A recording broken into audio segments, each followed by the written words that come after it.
You gotta start the goddamn Perfect, perfect, perfect, perfect.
Hey, yo.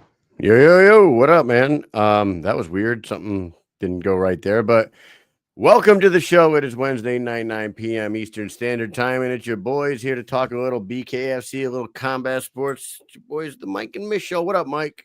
What is up, Kyle? What is up? Well, We are back. And look at the background. Let's hear those sleigh bells ring-a-ling, ding, ding, ding-a-ling, too. Look at that. Look, lovely weather. I see. It is Hallmark in the Hunold household again. Yes, it is. Everybody looks forward to this time of year, so they can look at your beautiful background. Oh, yeah. It's, straight out the postcard. Straight out the postcard. That is awesome. I did all the Christmas decorating on the outside of the house like the week before Thanksgiving. So like everybody that knows my younger son knows that like he is Kevin McAllister. He is the fucking most Christmas kid you'll ever meet in your entire life. He's like the kid that like last year when Christmas is over, he was like 364 more days till Christmas. We need to start getting ready. I love it. Yeah. I love Christmas. I do love Christmas. I'm not going to lie. I hate getting ready for Christmas. Doing all this here. I didn't decorate this. I'm not going to lie. And this is all Steph. But the house, there's stuff everywhere. And you know who's going to get up in that attic and get it down? And that's you. I'm a good fluffer, though.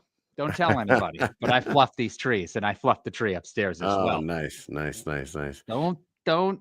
I know where your mind's going, but I'm talking about the trees. Also, outside, all the damn blow-ups. Those blow-up things. So we got a Hello Kitty one. The head is ginormous. The thing falls over every 5 seconds. Every time I go outside to leave or come home, the thing is sideways, and I got to keep standing up. It drives me nuts. Especially because it's been rainy and windy around here, dude. It sucks. And then the rain turns to ice, and it weighs its big ass head down. Right. We got a great show for everybody tonight, and our guest that's waiting to come on right now looks like she's in some good weather. We're in absolute shit weather right now, and you know what comes along with that weather, Mike, is sickness. And I am on day 3 of a viral infection right now, and it is fucking whooping my ass, dude. I've been like completely exhausted for 3 straight days, and you know, I'm feeling quite a bit better right now than I did 24 hours ago. So I'm ready to do this. We got one of the most respected women in mixed martial arts. Everybody knows her from her years in Bellator. Arlene Angerfist Blencowe is going to be coming on here. I hear that she might be interested in coming into the BKFC and maybe throwing down. And you and I, that would be damn cool. Mike, everybody that watches the BKFC and everybody that watches the Mike and Mish Show knows that the featherweight division needs people. It needs fighters. Yes, it I think that division consists of about 4 women right now. It's the champ. It's like it's a little bit of a sad state of affairs. Right. In talking about the actual roster.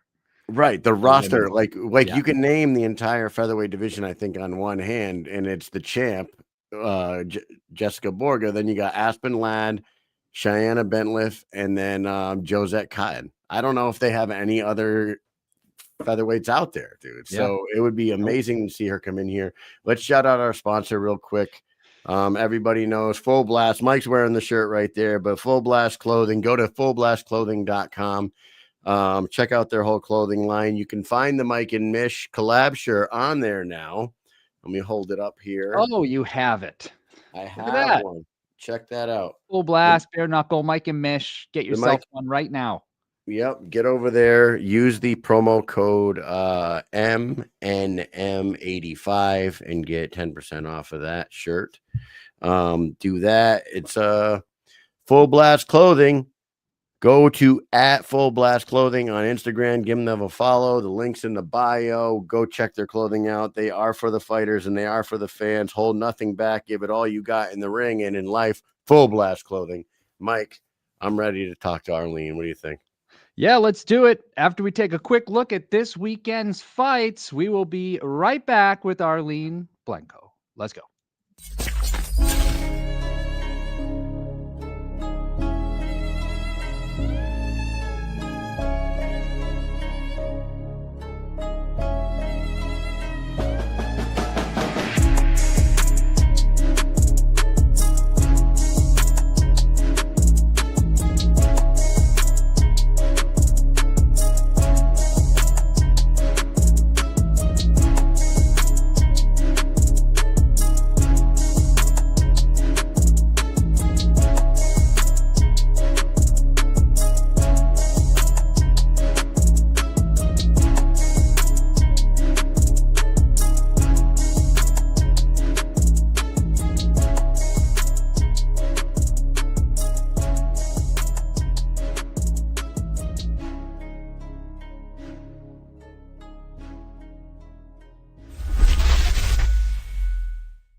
Welcome, welcome, welcome, Arlene Blencowe, all the way from Sydney, Australia. How are you doing?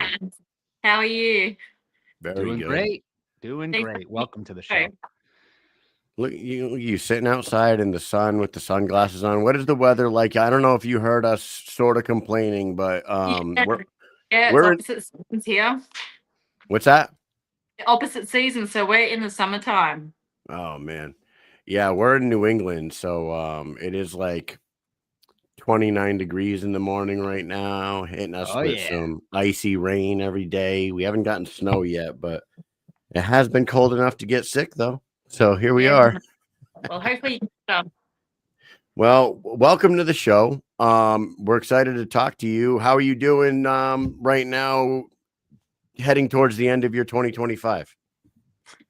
yeah, good. I'm just I had a boxing fight back in September, and I announced my retirement after that fight. So I've just sort of been laying low, but yeah, there's a couple of opportunities that keep like popping up, and so I don't know if retirement's going to be fairly short lived, but yeah, we'll see what opportunities sort of come up. You said retirement lasted all of how long would you say that it lasted before conversation started again?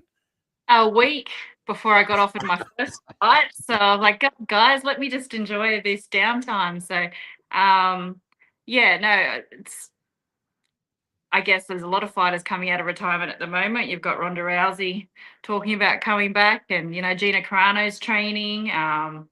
Who else is sort of popping out of the woodworks at the moment? But so I guess kind of thinking, of opportunities present themselves, which they are presenting themselves if the offer's right. I'm sure my knuckles will get itchy again. And the idea of, like you said, the idea of me fighting for BKFC, the featherweight division's fairly open at the moment. It's looking like the featherweights are going to be looking for a home to go. PFL aren't doing too much with their featherweight girls. So, the opportunity is wide open for BKFC to take that division and introduce a whole heap of new girls and have some big fights on next year. Absolutely. And anybody that knows you knows that you were kind of like the staple in the featherweight division of Bellator for a very long time. I think you have the most featherweight fights in Bellator history. And last time I think last time we saw you was against Sinead, right? That was in Bellator. So that was June last year. So both of us haven't had an MMA fight since then. I don't think she's actually had any fight since then. So when you were saying, the girls on the BKFC roster, I'm pretty sure I saw her put a hand up looking to have a BKFC fight. So you might be seeing her sometime soon as well. Oh, I hope so. Yeah, I mean the champion is actually in the comment section right now watching. Jessica Borges here. During your time at Bellator, did you two ever cross paths at all? No, definitely. Someone that was always on my radar because when you sort of are in the rankings, you're always paying attention to the other girls that you could potentially be fighting. But surprisingly, the fight between Jess and I never eventuated. Her name was sort of never came up with an opportunity to fight. So never know what happens in the future, I guess. Hopefully her recovery from her last fight's going well. And she's back in the ring sometime soon. Yeah, we've got to see her soon come back, because as we were talking about before we got on, the featherweight division is just so small, so light, and there's not enough female fights on these cards. We just gotta get more females on these cards. It's a must. Yeah. Well, that's the thing. There's a lot of featherweight girls out there. It's unfortunate on the MMA scene just to see the featherweight girls, even the lightweight girls, divisions just get sort of pushed to the side. Obviously, we've got Chris Cyborg fighting Sarah Collins coming up, in a week's time or whatever. But apart from that, there's been no action with the featherweights at all. So, I mean, I know all those girls will be itching. Aspen Ladd's just had her debut and had a great performance, but the same thing for her. These girls are all sort of still somewhat in their prime and wanting to fight. So I think the idea of having a bare knuckle fight, like for me, it's something that has always intrigued me. I love throwing down with 4-ounce gloves and connecting. So, I can't say I've never connected with someone's face with bare knuckles before, because I have, just not in the sanction. So it'd be nice to actually do it legally. But Well, we yeah, all know yeah. we all know Beck, right? Yeah. And she's been fighting bare knuckle forever. Have you been watching since like the very beginning? Of course, yeah. Like Beck's also, a fellow Australian, and we always support each other. So yeah, following closely, and she is, yeah, the queen of BKFC. She's the one that sort of started all, and she's been an advocate of the sport. And yeah, I'm excited to actually see her return. She's been training, and she's an exciting fighter. As us Aussies are, we love to throw down. So yeah. Absolutely. And I believe she's returning on that Australia card in January. I think she's going to be fighting Jad Masan Wong. I think they were booked to fight each other on the last time that they were trying to get it down there in Australia. And I don't know if that's officially announced or not, but I'm assuming that's what they're doing is Beck versus Jad. I think the date on that was January 17th, Mike. Is that correct? I gotta look because I was actually just seeing if we had the poster for it. I have it somewhere, but I'll double check. What I was getting to with that, Arlene, would January be too soon if the BKFC was to say, hey, we would like to get you on that Australia card? Would a month and a half be soon enough? I'd like to get some notice pretty soon, that's for sure. I mean, I've taken fights on with Bellator on 4 weeks' notice, but in saying that, that was also, back in my prime when I was sort of training all year round. Like right now, I'm still in the gym training and whatnot, and I'm sure, I can get myself ready in 4 weeks. But I'd like to definitely know, somewhat soon. It'd be awesome to fight sort of here in Australia in front of a hometown crowd, and bring BKFC to Australia. So that'd be pretty cool. But the nice thing that you wouldn't have to worry about is like the kicks, the knees, the elbows, but mainly the ground game. Like if you were boxing is what is your first love when it comes to combat sports? Would it be boxing, or where do you get your start from?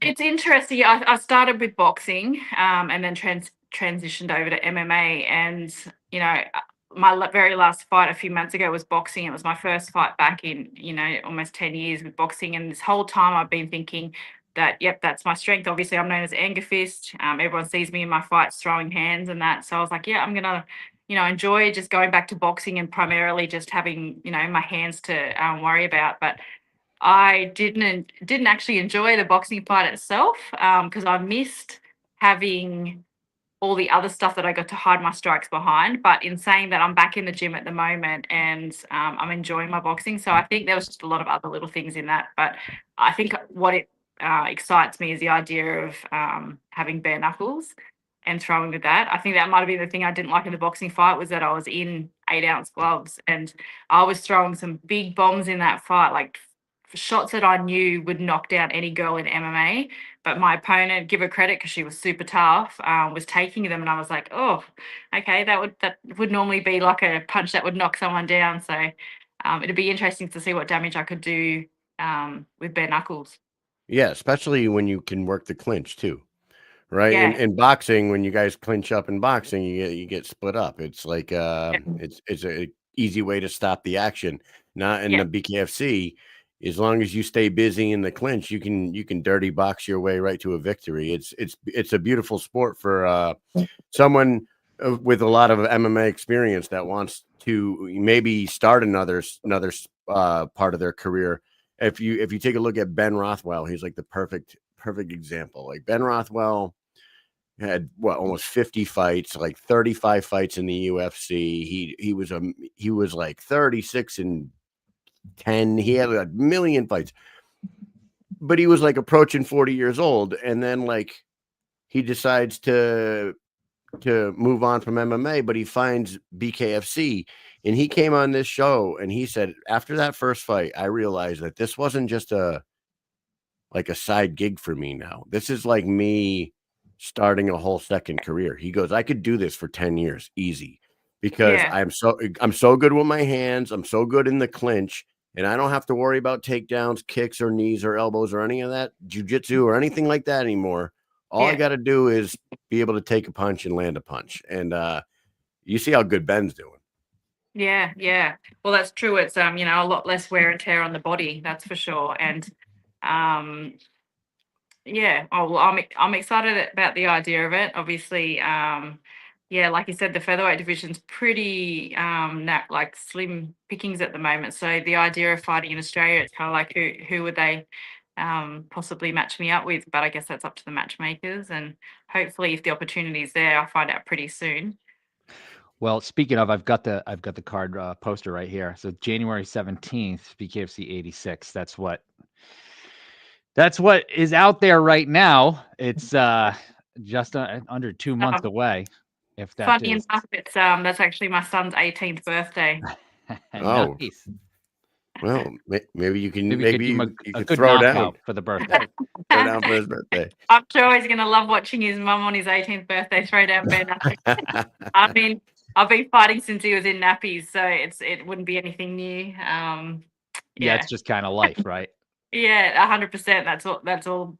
Both my kids know is me training and fighting, and apart from the cyborg fight, I haven't been too busted up or anything. So yeah, that might actually change if I do this bare knuckle fight. I want to go back to something right quick before we get into that, because I want to talk a little bit about you and the performance you had against Cyborg, because that is something that we need to touch on. But your nickname, Angerfist. Somebody in the comment section, I believe it was Big Ben. Ben said, "Love the nickname. I've never heard one like that before." Angerfist. Where did you get that nickname? Who gave it to you, and what's the meaning behind it? It's funny. It kind of first came about. There's a band called Angerfist, and I actually used one of their mega mixes from 2009. The first part of that, mashup of songs for one of my walkout from my very first fight, and that was sort of it. I didn't actually use it as a fight name, but then when I turned professional, obviously you have a fight name, and we couldn't really like think of anything, and then Angerfist came about because I was told that when I throw punches, I throw looking very aggressive and angry, even though I'm not angry when I'm throwing it. But and then it stuck more so when I started MMA, because obviously everybody knew that I came from a boxing background, and all I ever did was pretty much throw punches up until I guess my last fight when I finally got my submission win. But yeah, everyone knows me for my hands, so Angerfist kind of stuck with it. All my action photos, I'm pulling funny faces, like I'm sort of angry and throwing with intent. So yeah, Angerfist just has stuck, and I've had that for a long time now. I looked at rebranding there for a little while because, I just sort of sounded a little bit sort of aggressive or whatever for my mentoring and stuff like that I do outside of fighting. The speaking platforms and bits and pieces, it kind of didn't really appeal to some people, but I kind of figure that if people know who I am, Angerfist is kind of that's my name, and if they don't like it, then So what are you doing outside of? What do you do? You counsel or do? yeah, I do youth mentoring. I run seminars in youth correctional centres and also high schools, working with girls for like during empowerment classes and stuff. So yeah, it's just like I guess approaching.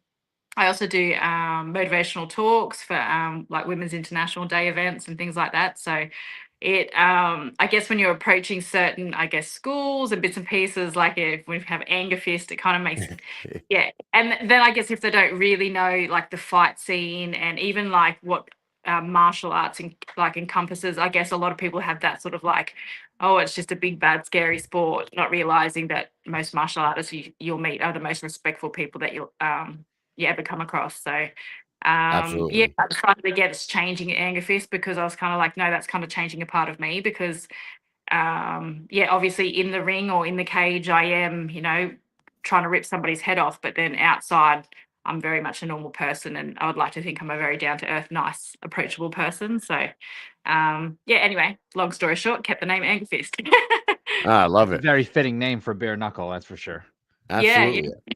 I think it would transition over into the BKFC just fine. And what you said there, anybody that's in the fight game knows what you just said is like it's true. You'll never find like a bigger group of more respectful people Like everyone sees it on TV. Everyone thinks it's this brutal, which it is. It's a brutal. It's MMA, boxing, BKFC. It's all a brutal sport. Yeah. But you go to like the fighter hotel and hang out with these guys.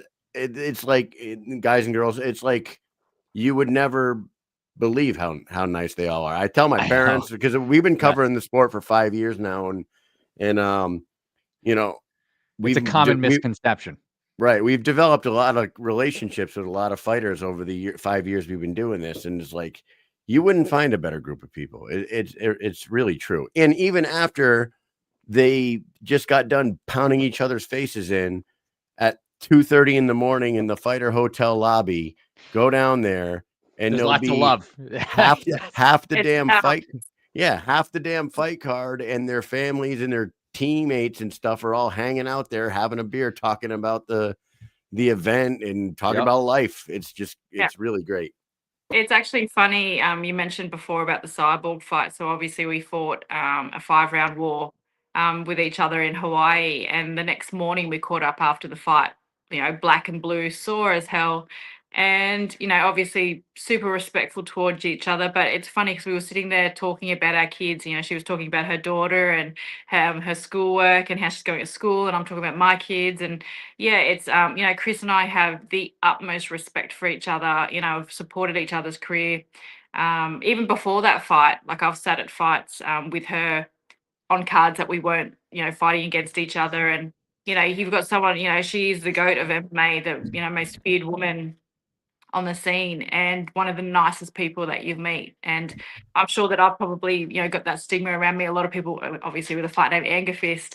But yeah, here we are, talking about, I remember sitting there at one weigh-in, obviously not fighting each other, but talking about our nail colors, what color we get our nails painted and stuff like that. Just, I kind of had a little giggle because, if people were sitting like eavesdropping in on our conversation, they're probably thinking this is not what you would expect these two women to be talking about right now. But we're fighters. We're just making a living doing the sport that we love doing. But we're more than that. We're mothers. We're partners. We're friends. People's. We've got so many other hats that we wear. Absolutely. I feel like, I mean, you get to go in there and actually let out any pent up anger that you have. You can let it all out. So I would argue that the people walking around that don't fight in the world, that are just holding everything in, they don't have somewhere to release that. You know what I mean? They might be the angry ones. That's why fighters are probably so nice.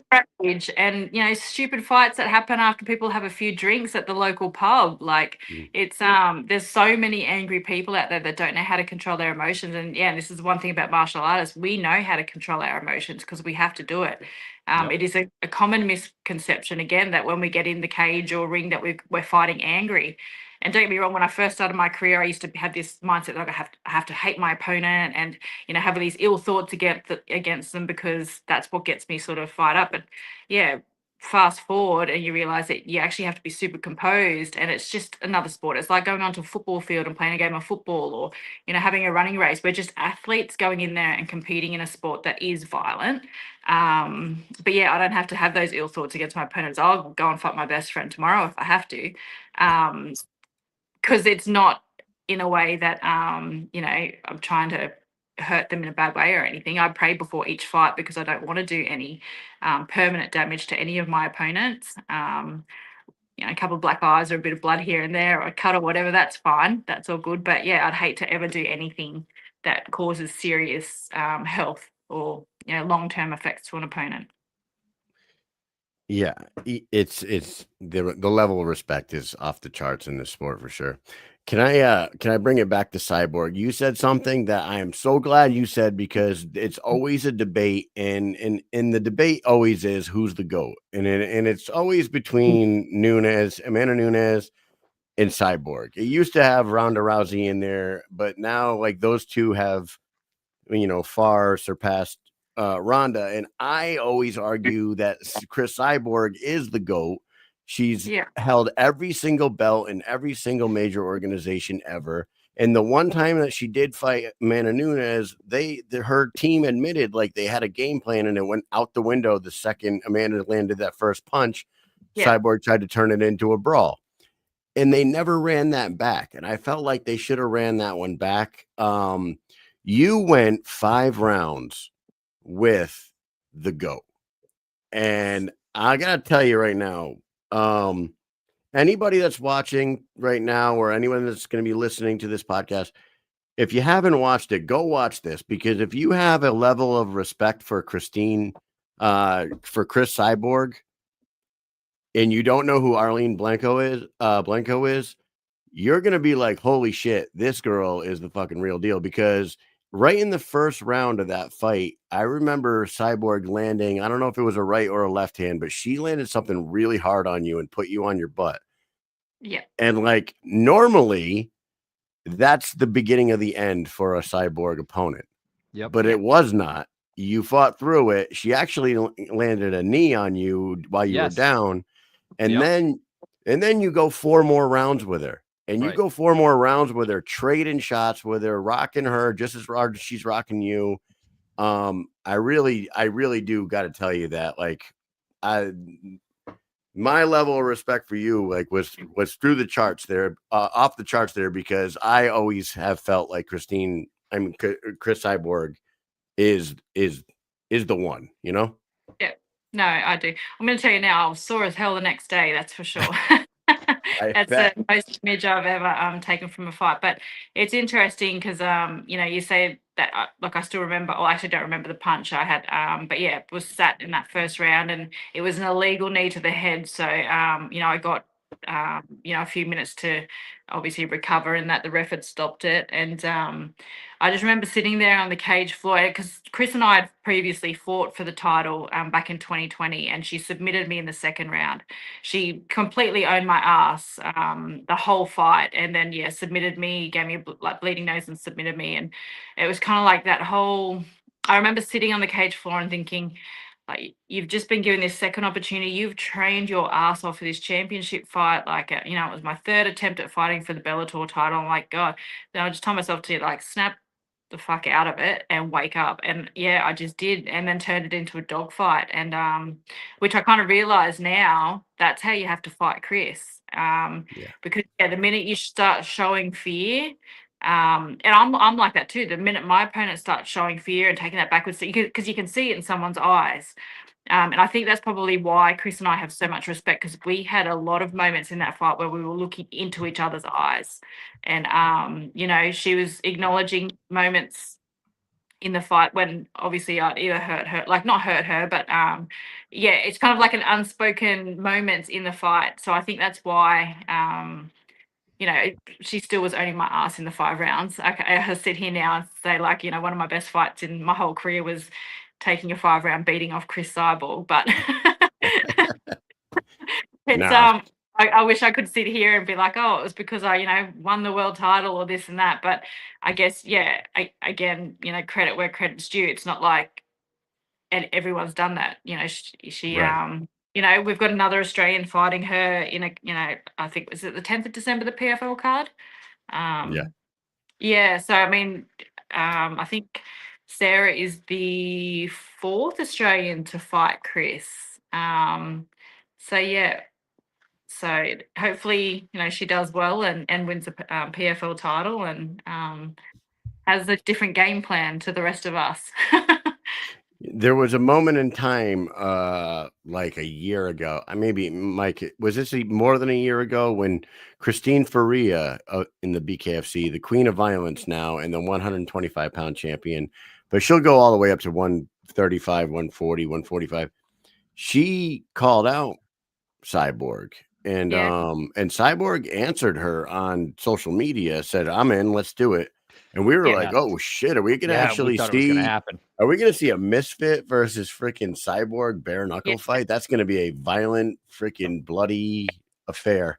But and it never came to fruition. I wonder if that would ever happen. I wonder if because Christine is busy doing, she's boxing. She's somebody right here might be able to pull her over if she comes to BKFC. That could be the little bit of bait, hey, let's come over here and run that back.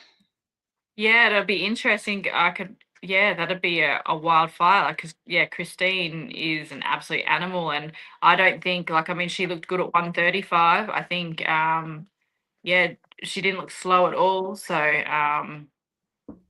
she could even go up a little bit more. It's not like because sometimes when people go up divisions, they start looking slow and their punches are sort of slower and everything like that. But Christine actually looks really, really good. So yeah, if they could meet, you never know. These fights could eventuate. I mean, we've got what is it, Ronda Rousey and Katie Taylor looking at having a boxing fight or talks about it. So I mean, yeah, I feel like money talks, and if the opportunity is right and both parties agree, you could see a mega fight between the two Chris's. Yeah, this is Do, definitely the time of anything's possible in like combat sports right do now. you do you think that Taylor versus Ronda is as crazy as it sounds? Like, I would never imagine that they would ever make that fight. No way. But like you said, money talks. But like everybody that knows that's going to be a one-sided fight, right? Like, Well, my take was that because I don't normally comment on bits and pieces because I try and stay pretty neutral because but it's the equivalent to Katie having a judo match with Ronda. You know what I right. mean? Got Yes. it's they to be fair, they'd both be better off meeting in the middle. Actually, no. Well, Ronda has already done MMA, so that doesn't even that's not fair on Katie. Like it's just Right. I don't They're just know. going to have to arm wrestle. That's it. It's the only way it's going to be fair. I don't know, but I mean, you know what? Like if Jake Paul's out here, having big fights, like why can't the girls go and do Yep. some Right. crazy stuff? Like I'm all for it. Like I don't have a negative opinion about on any of it because for me, the more eyes on like this sport, whether it be boxing or BKFC or MMA, whatever, combat sports in general, the more eyes on the sport, the better it is because I feel like it just draws in different, like the new generation, because Jake Paul's bringing in the next generation of young people, eyes on the sport. And for us females, the more females that are fighting, it's the Katie Taylor and Amanda Serrano. The amount of eyes on that, it was good for females in combat sports because it was getting noticed and it's showing the world that we can compete just like the guys. We have a place here. It's not a male dominant sport anymore. It's a sport where male and females compete. Absolutely. Don't get me wrong. I'm tuning in. I just, we kind of know if that's a boxing match, we know what the outcome's going to be at. Just like if it was an MMA. Just fight. like if it was in an MMA, it would the Yes. outcome would be very lopsided for sure. Hopefully I mean, to be fair, I would rather watch Katie Taylor and Holly Holm have a boxing fight. Yes. There you go. Yeah, Yep. that makes more sense. Yeah, that's a fight. That's a way more like a fight that makes way more sense. I did see something. It was Gina Carano and possibly Ronda Rousey. That would make more sense. Yeah, that'd be good. So that's one that like back when Ronda came on the scene and Gina was like the hot name in the sport, like the pioneer, and that was a fight that everybody talked about wanting to see, especially because they were both in Strikeforce together, and that never happened. So that would make more sense. But 100%. Absolutely. But what I want to know is, and we won't keep you too much longer, but we want to know if BKFC, the conversations start to heat up. Is Aspen Ladd? Would it be Aspen Ladd, or would it be straight into a fight with Jessica Borga, or would you try to work your way to a title fight? What would you want to do if you were given the opportunity to jump into the squared circle? If you got a call tomorrow that said, "Hey, we want you on that Australia card," who would you want as an opponent? Aspen Ladd's always been a name that has, and it's not because it's not out of a disrespectful way, because I never call out anyone, but I just had always said, like, if I ever went to the UFC, if I wasn't obviously signed with Bellator, Aspen Ladd was always someone that was going to be like, I would want to fight. And then obviously I went to PFL, then I went to PFL and she was there. And then we both got signed to that GFL promotion that never eventuated. So I just thought like one way or another we'd end up fighting. So it's funny now that she's at BKFC and like we've been sort of knocking on the door of, like for BKFC for a little while now. waiting to try and find out like what opportunity. So Aspen would be an awesome fight, and I think it would be great because they could market as 2 MMA fighters, and going over to boxing, bare knuckle boxing. But love to fight Jessica Borger too. Like I said, because it was a name that never sort of we never crossed paths in Bellator. So, and to be fair, I'll fight anyone. It's but I wouldn't want to just. If I got a shot straight for the title, that would be awesome. I'd want it like a big name as well. Those two definitely. I do think that if they were going to bring you in and they're trying to build that featherweight division, and like you said, there's all these female fighters that are out there now that the PFL is moving on, like kind of like moving away from the featherweight division, and like there's a lot of things going on where there's a lot of featherweights available. But right now, Aspen looked great in her debut. She fought Cheyenne Bentliff, who had looked good in her previous couple fights. She had been in a couple dog fights, to be honest with you, but she showed toughness. She showed that she could take strikes and then give them back and then win those fights. But then when she went in there with Aspen, man, Aspen just looked really, really comfortable in that sport. Like she was peppering the body and, landing combinations that it looked like she was just made for bare knuckles. So it's the best I've seen Aspen in years. It's almost like that she's found her place now, that like the MMA cage just wasn't it. I'm not sure like if it was mentally or like what it was, but it was definitely the most exciting Aspen performance that we've seen in a long time. Yeah, it was a phenomenal debut. So I think that like if they were going to bring you in there with the whole, like your paths always wanted to kind of cross. There's a little bit of a story background there. You guys respect each other, but you've always wanted to fight each other. You've had almost opportunities come around, but not so much. Now here you are. If you were to go in here on your debut fight and get a victory over Aspen the way she looked in that debut fight, you would be fighting Jessica Borga next. I would imagine so. Being that the division is so shallow, the division's so shallow, and like literally nobody has more than 1 or 2 fights, or Borga has 2 or 3. Has the most, right? 3 now.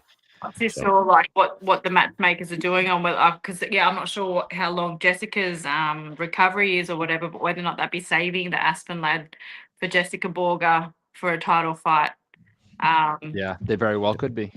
Yeah, because I mean, obviously, if Aspen steps up and fights me, that's a very big risk with blowing a shot for the title. But I'll let the matchmakers do their thing, and I'll just make sure I'm training over these next couple of weeks. So if I get a short notice call up for January 17th, I'm ready to throw hands. Man, we've got so many questions for Nate Shook, the matchmaker, that we've got to get him on this show soon. It's got to be like a early Christmas present. We're going to have to get him and David Feldman on here and bring up everybody, including you, Arlene. We've got to do it. We need answers. We need them right now. Absolutely. I hope this happens for you. My last question for you would be, you've had a really long, great career in combat sports. If you stepped into the squared circle and you liked, I'm going to tell you right now, everybody that steps in there and does it once seems to love it. So you step in there and you have a blast in there. You still have that fight in you. Would this be something that you'd want to do for a while, or is it yet to be determined?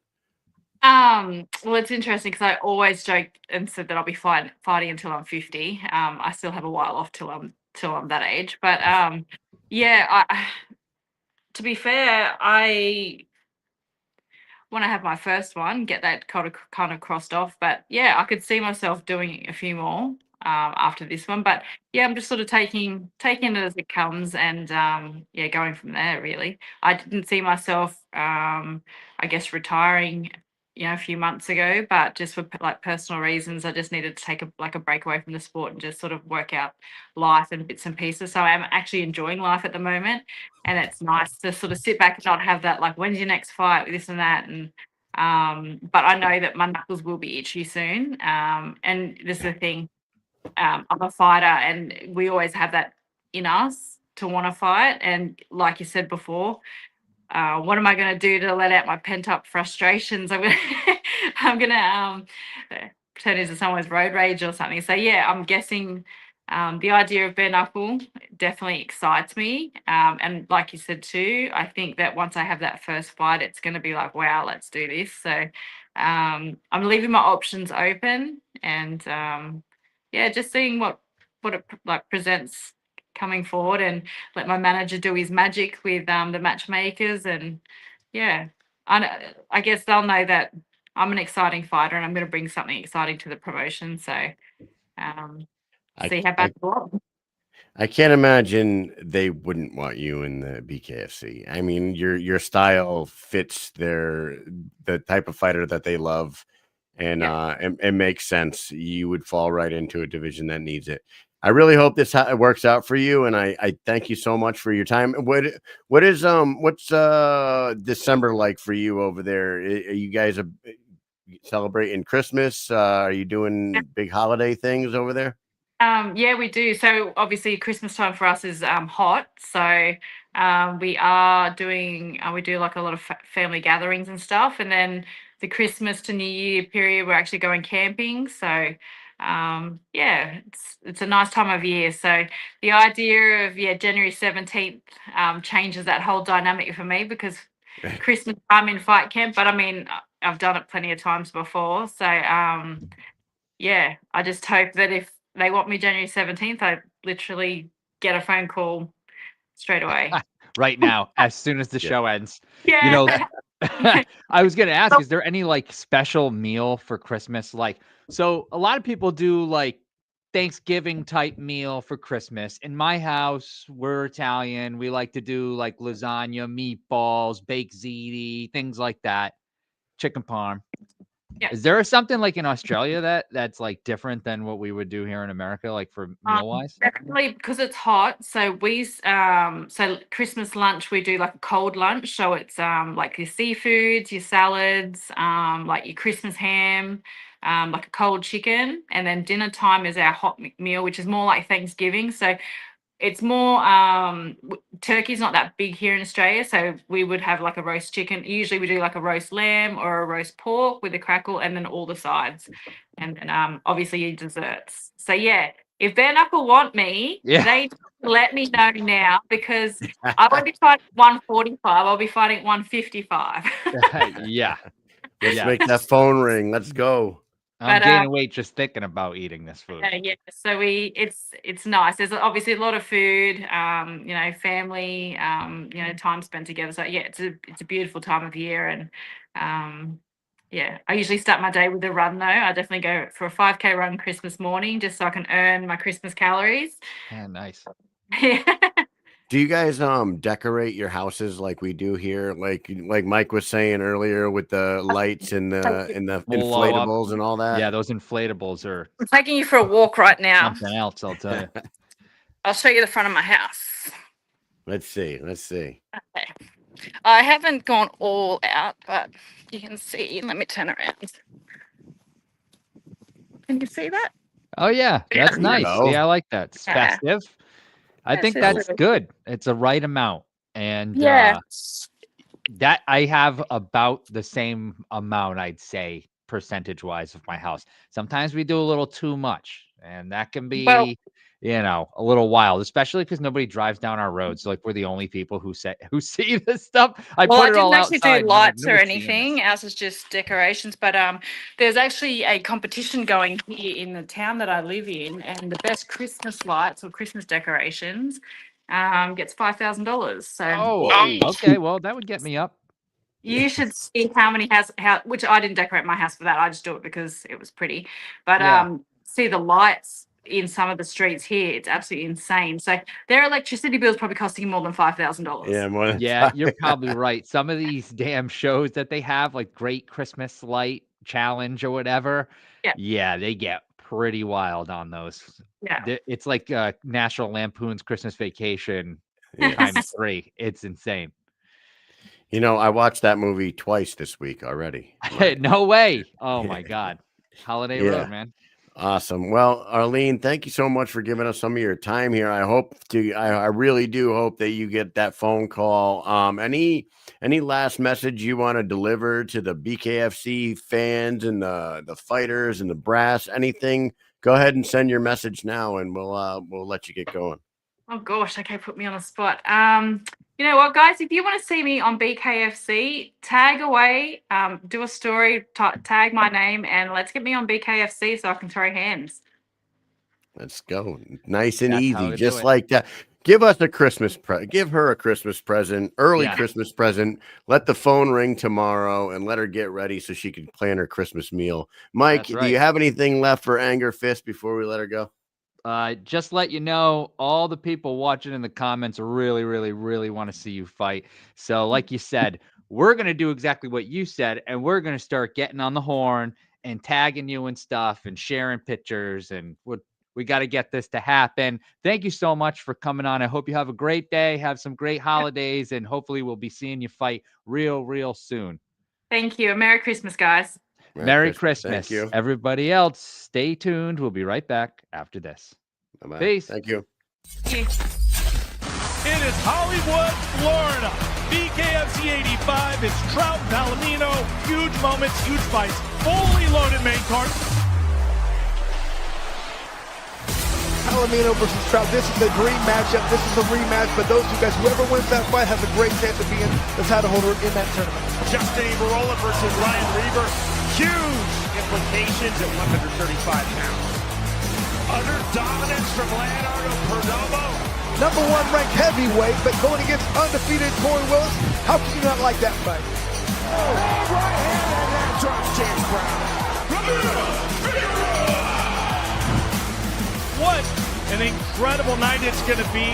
December 5th, fully packed card. We always deliver in South Florida.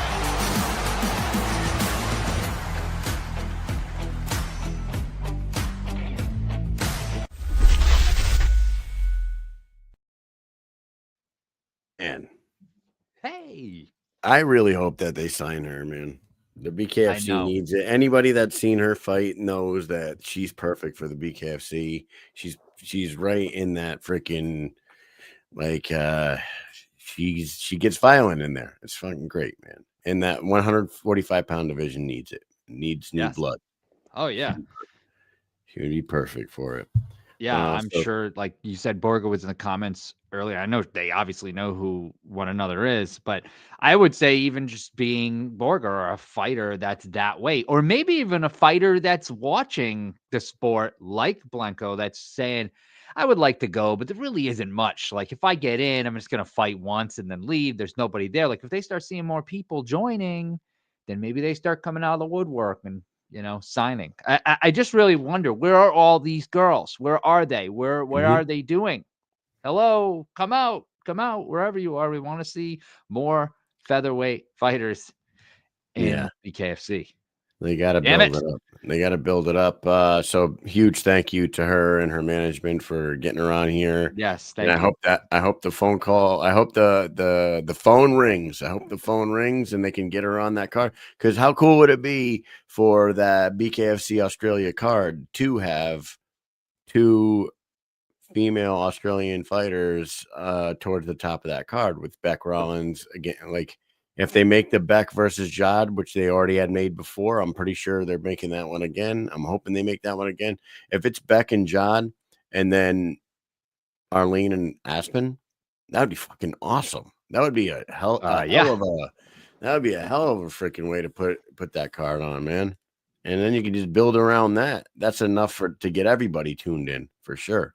Hey, and shout out to everybody in the comment section. I didn't say hello to everybody, but I see people jumping in on Facebook and YouTube, but over on Instagram as well. Cito was over there. Ryan Perez was over there.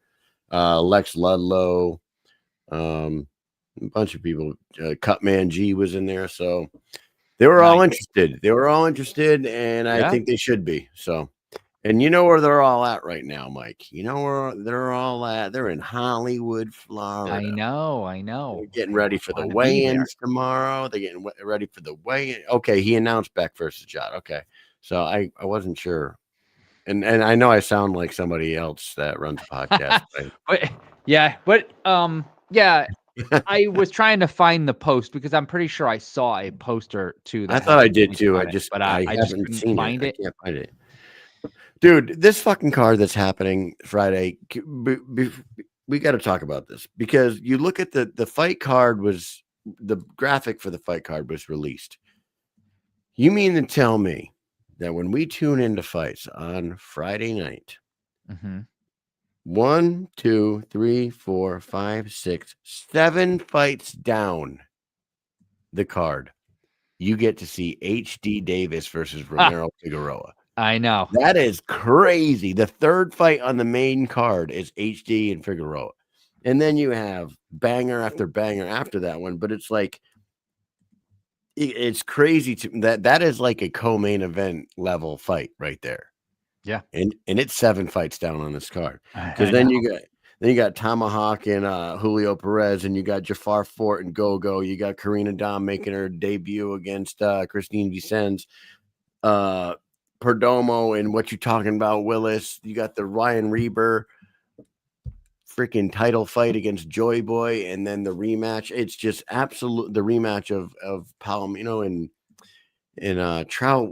What a fucking card that is! Just and then you got G fighting Superfly on there. You got Rambo Russo against Ace Samples. It's just like top to bottom. This card is freaking awesome. I really like this card. Yeah, the card is amazing. I love it. I was going to bring up the website, and that stupid drop-down menu got stuck again like the last time. That's got to go. That needs to be fixed immediately. Drives me nuts.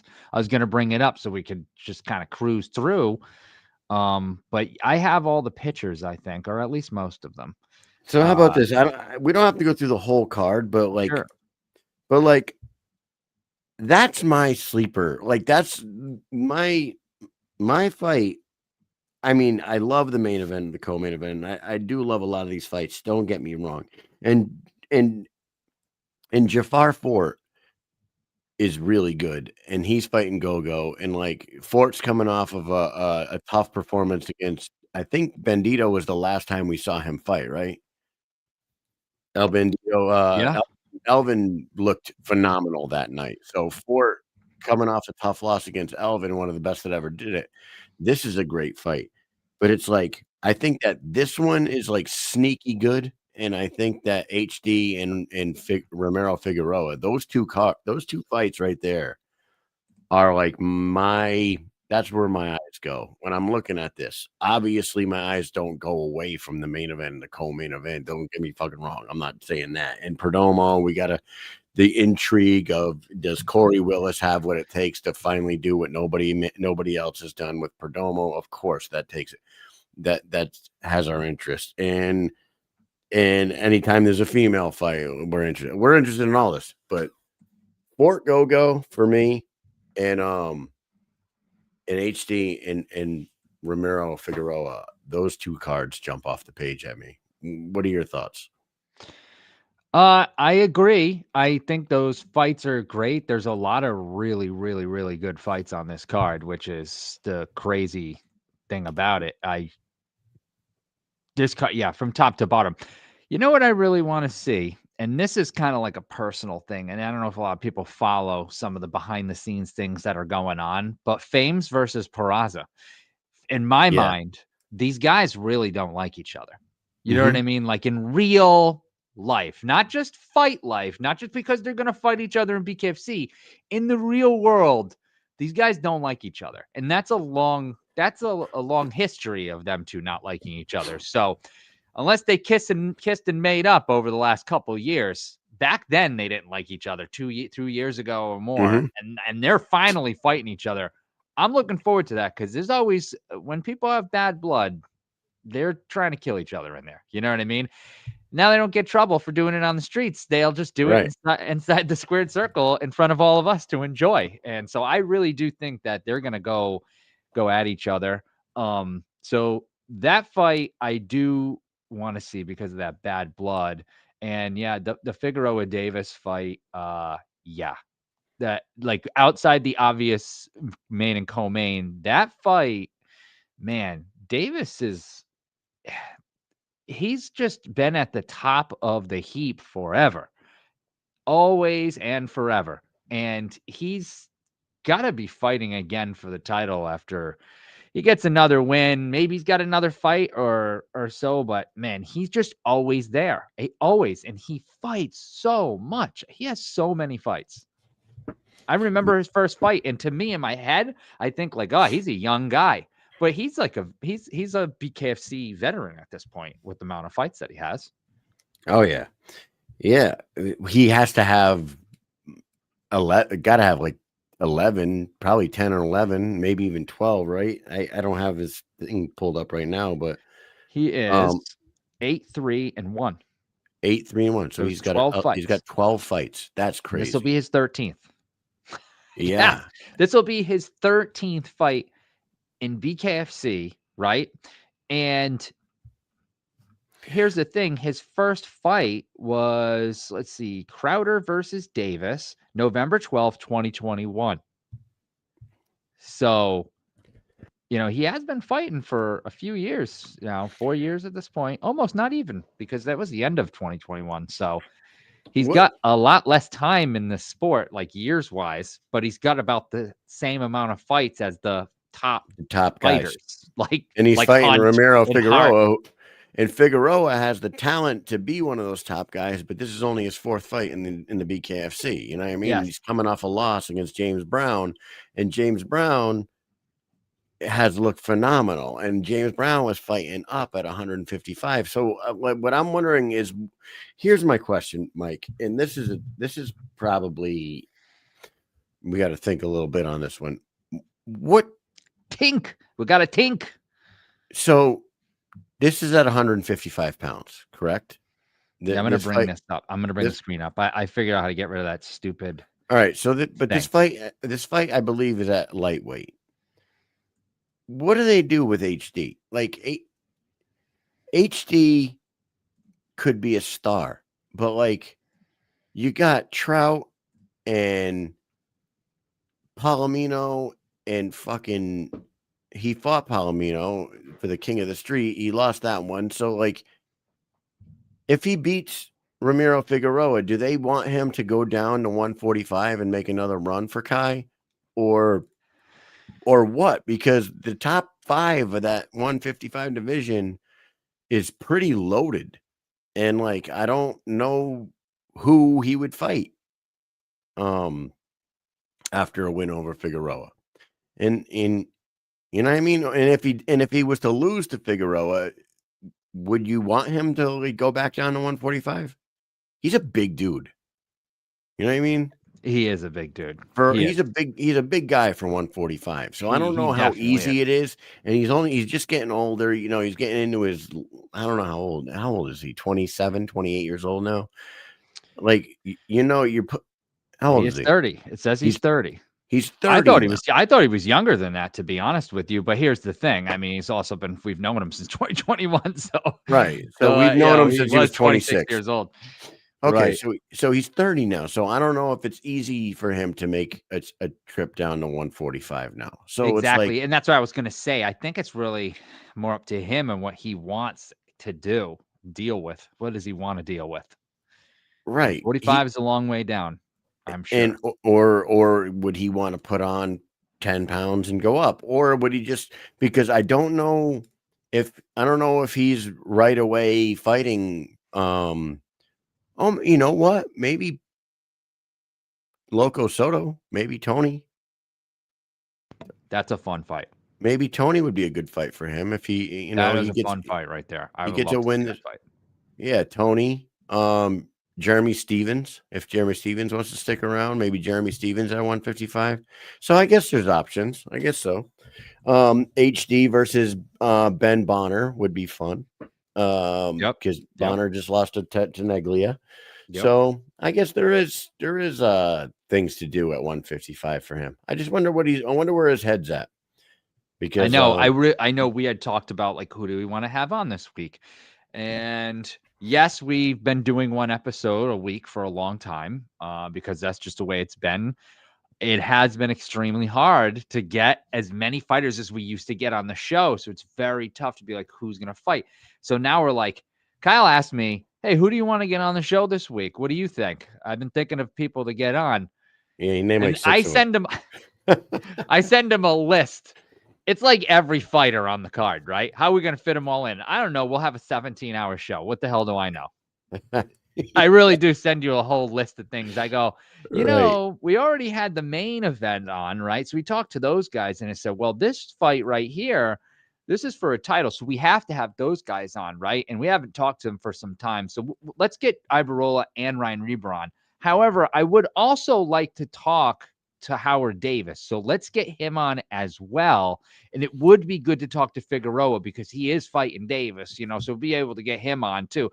At this point, we already have Blencowe coming on. So now we're at 5 people. How many more people can we add to it? Yeah. Because I sent a whole list and to then him. and then also like my head was like with Reber and Joy Boy, they're fighting a title fight and they got to weigh in tomorrow. So they got to weigh in at 135 exact. And I don't want to talk to them tonight because they're probably cutting weight tonight to weigh in tomorrow morning. So like, yeah, it's tough, dude. I wish we could catch them on the back end. Right. Listen, I wish we could do we'll more see shows. Ryan at Mohegan. You want to give away a shirt? Yeah, how are we going to give it away? What do you want to do? We're going to come up with it on the spot. Let's pull up on the spot. Let's pull up. How about this? Ryan Reber. Look at this shirt, guys. This is a Full Blast Ryan Reber shirt. You see it? Can you guys see that? It's got it is cool. I do like that. Shirt. That's a really cool shirt. In the back of the shirt says like Royal Ryan Reber, Full Blast, All In Management. So we have this shirt. Yep. Hold on. In here. Did you have a question? I got a softball. If anybody wants this shirt, now here's the thing. Like them softballs. Here's the thing. I only have a large and an extra large. So whoever wins this is got to be a large or an extra large, and you're gonna have to let me know in the comment, or you're gonna let me know in the DM on Instagram. Hit me in the DM. Goes down in the DMs. It goes down in the DMs. Yeah. Joe Ivy says, I really miss Susan during these giveaways, you know, because Susan was always winning these damn things. So how about this? First person to type in the name of the gym in Connecticut that Ryan Reber started his boxing career. Oh, okay. Just name the name of the gym.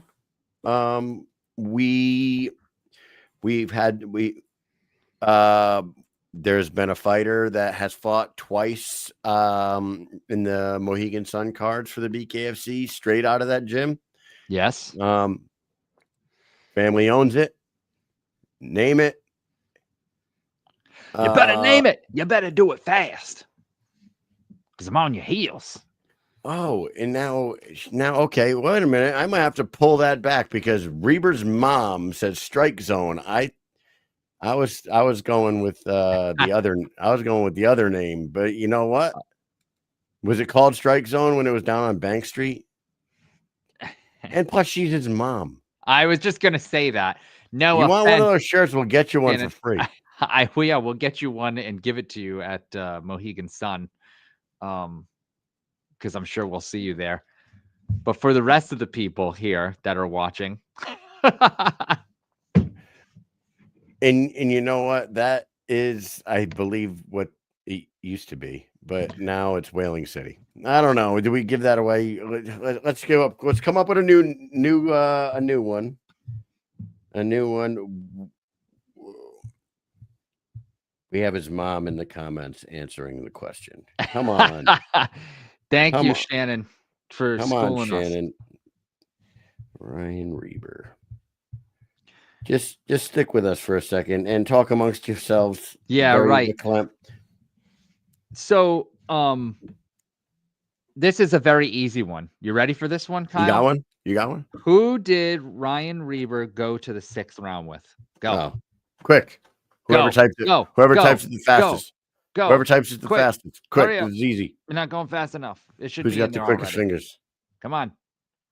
Come on. And it's not LMAO. That's wrong, Big Ben. You're wrong. Moms are cheaters, he said. Mo, that's whoever can type it the fastest. You don't say that about Shannon. She's my friend.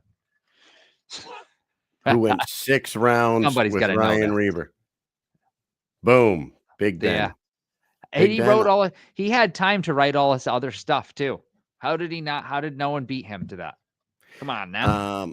Okay, I'm gonna send Big Ben an extra large, but I don't know if it's gonna fit his Big ass. Ben, an extra large is gonna fit your big ass.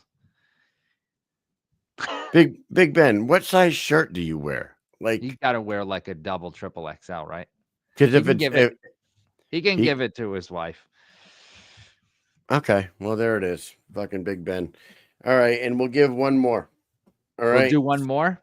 Yeah, another. We'll do this. Oh, a Mike and Mish. Oh, Jesus. Holy smokes. Okay, so let's come up with something on the spot. Okay, in the military, that has nothing to do with the show. Okay, I got one. All right. In the military rankings. Yeah, that's exactly what I was going to for officers, it goes. Oh, I thought you were going to say what are we? No. This is, let's just see if anybody knows the military. For officers, it goes 2nd lieutenant, 1st lieutenant, captain, what? Go. What's after captain? Go. Whoever can drop it in there. And not Big Ben. And it's not helicopters. Not Big Ben. Anyone can get this. Anyone can get this. Helicopters. That is the next rank. Helicopters. Great. No, E9. no. Wrong. And Big Ben, we just said don't answer the question. Stop it. There we go. Boom. Strega. He's got it. Strega 666. The Strega. Yes. 666. Is the Strega Los Strega? Los Strega? Yeah. So, hey. Sergeant Major. No, that is not an officer, sir. That is an enlisted. It is. The correct answer is a major. That is an 04. That is an 04 officer. Like Major Payne. And do you want to know something funny? Whoever was watching Jeopardy tonight, that was a question on Jeopardy. Was it? Yes, no way. It was. I was going to say, what rank are Mike and Mish? And then boom, put it in there. Yeah. You guys can answer that if you want. Still, yeah, you're not going to get shit from it. We're E16. I'll share it on the. We're E16. Share it on the screen if you get it right. So the Strega 666. Get on Instagram and message me. Oh, it's Culver House. Okay. Yeah. Send me. Yeah, but I don't know if do we have his address? I don't think so. Just hit me up on Instagram, DM me. We're both the same rank, by the way, and I'll send it to you. Yeah, we're both E8s in the Army. I've caught up. So with that said, hey man, anybody that's a BKFC fan, if you're not tuned in this weekend, what can you even call yourself a BKFC fan? You got the rematch of Palomino and Trout. Who knows if that goes any different? We talked to both of those gentlemen 2 weeks ago, and we talked about it that night. The way Trout adjusted from his first fight to his second fight and just absolutely did his thing with Palomino was actually like startling. Like we were like shocked by how, not to say he made it look easy, but he kind of did. Like that night he kind of did his thing. He just like was in his own. He was locked in that night. Palomino seems like he is in a different mindset this time. Like he knows that he needs to fucking win this one to get his legacy, keep his legacy going. Yeah. And so they're they're fighting for their lives out there for this, and the winner of this will go on to fight Franco Tenaglia. Amazing. So can't wait to see that one. And of course, we just gave away one of the shirts.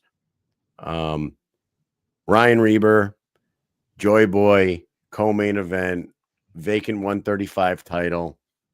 I know we don't pick sides ever on this one, but Ryan is from right down the street from us. So, you know, we're going to be watching unbiased, but if Ryan comes out a world champion on Friday night, I am going to be fucking ecstatic for him and his whole family. So, it's a big night, man. It's a huge night for the BKFC, and I can't wait to watch it. Yeah, it's going to be an amazing card. I am glad it's on Friday. I have to say one big thing for me, and I'm sure a lot of people agree, is BKFC is for Fridays. That's how I feel. There's UFC on a lot of Saturdays. There's boxing matches on Saturdays. Usually they don't really overlap because the cards are shorter for BKFC, so they tend to end earlier. However, I still don't like it because I like that Friday night BKFC. It gives us something, an extra day to watch combat sports. I don't like going back and forth, missing something, and I just like to have that night. Friday's BKFC, going to the weekend, UFC Saturday. That's how it needs to be. And if there's a boxing match, it comes on right after the main event of UFC. So I flip right to that. It's always been like that. I do love the Friday night events too. I do too. Yeah. They're great. I hope they start going back because they've been doing a lot of Saturday events, but I do love these Friday night events. Did you see, not to take it off the BKFC news, but did you see the UFC announcement during the Thanksgiving football games? I don't think so. Okay, so Dana White went on there and he announced the partnership with Paramount Plus. If you have Paramount Plus, you get all their pay-per-views now. Yep. Their pay-per-views are starting earlier. The main cards are starting at 9 p.m. now. And the prelims will start at 6 p.m. So the UFC has now it'll be over at midnight. Yeah, it'll be over at midnight instead of 1 or 1:30. They're trying to start it earlier so they don't go into the fucking wee hours of the night like they have been. So I thought that was pretty cool news. Being not to sound like an old fucking man here, but like when they have 15 fights on their card and 12 of them go the distance and they're 5-round fights, that's 25 minutes of fucking goddamn fight. And next thing you know, it's like 1:45 in the morning, and the fucking the main event is 3 rounds into the main event, and it's 1:45. You know what I mean? Yeah. It's getting a little out of control. Yeah. They announced it. Patty like 7 times watching it. Yeah, he announced the Patty Pimblett versus Justin Gaethje and Amanda Nunes versus Kayla Harrison. So those are going to be the main and the co-main for the first event of the year on Paramount Plus. So. Yeah, that's cool. That's a cool card. Yeah, but anyways, fuck them. Yeah, BKFC. Let's go. Yeah. Shout out to our sponsor, Full Blast. Thank you guys for helping the show keep going and giving us these awesome shirts. You guys, like I said, go to FULLBLASTclothing.com. Scroll down. You can find the Mike and Mish collab on there. You can buy the shirt. And if you use promo code M&M85, you can get 10% off. And I think that the 10% off promo code only goes through BKFC 85. That's the whole 85 part of it. So get on there and do it. Get on there. Thank you to them. Go follow them. Go check out their stuff. And thank you to Arlene, Blencowe, Angerfist herself. I hope that sounded weird when I said it like that. Angerfist. Never mind. Thank you to Angerfist for coming on here. It was really cool to talk to her, and I really hope that the phone call rings for her. Mike, I've been sick for 3 days. I got to go to Hartford for the next couple days, do some Army stuff, and have fun. Yeah, and then it's basketball all weekend. So sweet. Oh, big monumental moment in Nolan's basketball career. Got his first technical the other day. Good. 11 years He had old. an Angerfist himself. He actually had an Angerfist. He did well himself. You know what's funny is I watched the game back, and we blew a lead. We were winning the whole damn game, and we blew a 6-point lead, and they scored to go ahead. And in the fourth quarter, and the ball, like the kid hit the shot, and the ball came down through the net, and no one caught it, and he like slammed it on the floor. If it would have just went back up into his hands, he wouldn't have got a technical. But when he slant and then went flying. Yeah, well, when he slammed it off the floor, it like ricocheted off his hands, and the ball went flying, and the ref blew the whistle and freaking teed him up. He was pretty upset with himself, but it's first of many, I'm sure. He's he plays emotional, like he tries to put the team on his back, and he wears his heart on his sleeve, that kid. So hey, got to do what you got to do, man. It was kind of he's funny. Doing all the work, and we ended up losing the game, which killed him. And then we ended up winning the second game, and winning the second game, we earned a golden ticket into the New England qualifiers or something like that. So at the end of the season, we will be in the big tournament for the weekend. So yeah, cool. Nolan is just like his uncle Big Ben. You see, they can get teed up and chucked out of games. But sweet. All right, so anything else for these peeps, Mike? Answer to the question earlier was we're E8s, Master Sergeants. Yeah, not E9s. So, anyways, hey, listen. Did he just misspell his own name? Yes, he did. Did Big Ben just? Yep. Yes, he did. Yes, he did. And hey, it's okay. Whatever. That's Ben. That's Large Benjamin. Everybody else, have a great weekend. Great fights. We'll be back next week, and we'll talk all about it. Peace.